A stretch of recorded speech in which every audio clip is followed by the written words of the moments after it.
ഞാൻ ഈ പ്രൊസീജിയർ ചെയ്യാൻ പോണേനെ ഒരു 2 ദിവസം മുന്നേ നടന്നു. എറണാകുളത്ത് ഒരു പുള്ളി ഇതുപോലെ ഇങ്ങനെ ഹെയർ ട്രാൻസ്പ്ലാന്റ് ചെയ്തിട്ട് കുറച്ച് ഇഷ്യൂസിലേക്ക് അത് പോയത്.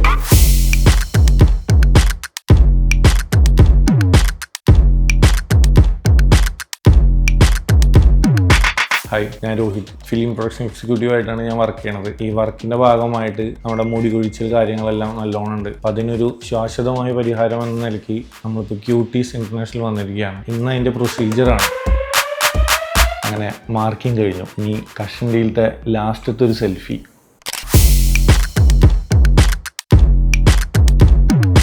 നമ്മൾ വിചാരിച്ചേക്കാളും വളരെ സിമ്പിൾ ആയിട്ടുള്ള ഒരു പ്രൊസീജിയർ. ചെറിയൊരു പേടിയൊക്കെ ഉണ്ടായിരുന്നു, എങ്ങനെയാവും എന്താവും എന്നൊക്കെ. പക്ഷെ ഇവിടുത്തെ ഡോക്ടർ ആയിക്കോട്ടെ, ടെക്നിക്കൽ സ്റ്റാഫ്സ്, മറ്റു ഡോക്ടർമാർ എല്ലാവരും ഭയങ്കരമായിട്ട് നമ്മളെ സപ്പോർട്ട് ചെയ്ത് നമ്മുടെ ഒപ്പം പെയിൻ ഉണ്ടോ എങ്ങനെയാണ് ഭയങ്കര കൂളായിട്ടുള്ള ഒരു അറ്റ്മോസ്ഫിയറിൽ പ്രൊസീജിയർ അടിപൊളിയായിട്ട് തീർന്നു. അങ്ങനെ ആ 10 ദിവസം കടന്നുപോയി. ഇന്ന് ഹെഡ് വാഷ് ആയിരുന്നു. മുടിയൊക്കെ ഒരുവിധമൊക്കെ വളർന്ന് ഇങ്ങനെ ആ ഒരു റൂട്ടൊക്കെ സെറ്റായിട്ട് ഇരിക്കുകയാണ്. അപ്പോൾ ഭയങ്കര ഹാപ്പിയാണ്. പക്ഷെ ഇതിൻ്റെ ഇടയിൽ ഇവർ നമ്മളെ ഞെട്ടിച്ചുകൊണ്ട് ഇവരുടെ ഒരു ഫോളോ അപ്പ് ഉണ്ട്. രാവിലെ ആകുമ്പോൾ നമ്മൾ വിളിക്കും, മരുന്ന് കഴിച്ചോ, പിന്നെ എങ്ങനെയാ, സ്വെല്ലിംഗ് ഉണ്ടോ അതോ പെയിൻ ഉണ്ടോ. അത് നമ്മളൊരു ഭയങ്കരമായിട്ട് അതിശയിപ്പിച്ചൊരു കാര്യമാണ്. വളരെ ഭയങ്കര അടിപൊളിയായിട്ടുള്ള ഒരു ഫോളോ അപ്പ് ആയിരുന്നു. ഞാൻ ഈ പ്രൊസീജിയർ ചെയ്യാൻ പോണേനെ ഒരു 2 ദിവസം മുന്നേ നടന്നു. എറണാകുളത്ത് ഒരു പുള്ളി ഇതുപോലെ ഇങ്ങനെ ഹെയർ ട്രാൻസ്പ്ലാന്റ് ചെയ്തിട്ട് കുറച്ച് ഇഷ്യൂസിലേക്ക് അത് പോയത്. അതിങ്ങനെ പീക്കായിട്ട് നിൽക്കുമ്പോഴാണ് ഞാൻ വീട്ടിൽ അവതരിപ്പിക്കുന്നത്. മൊത്തം എതിർപ്പ്, മോനെ വേണടാ, എന്തിനാണ് നീ ചെയ്യണേ.